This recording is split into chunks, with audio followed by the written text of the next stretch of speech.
Sugeng siang pamirsa, kemanggih malih kalian kula Sanyata Farika ing pawarta basa Jawa.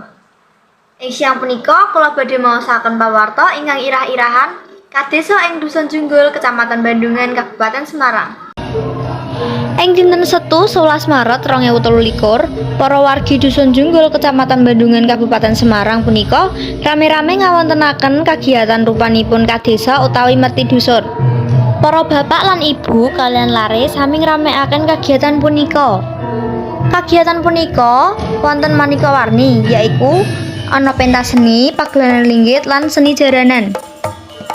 Pagelaran ringgit Purwa kang dipentasake kalian Ki Joko Sunarno lan dalang alit lokal yaiku Ki Falah Sulaksana.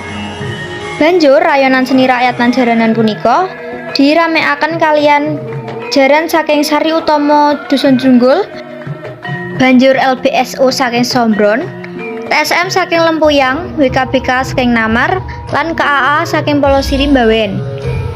Acara punika ugi dirawuhipun Bapak Bupati saking Semarang yaiku Pak Ngesti lan Pak Basari. Nah, menika kadesa ing Dusun Junggul, Kecamatan Bandungan, Kabupaten Semarang, kang nimbulake wujud syukur wargi Dusun Junggul supaya pangintuk slamet lan kebagasaan kagem wargi Dusun Junggul.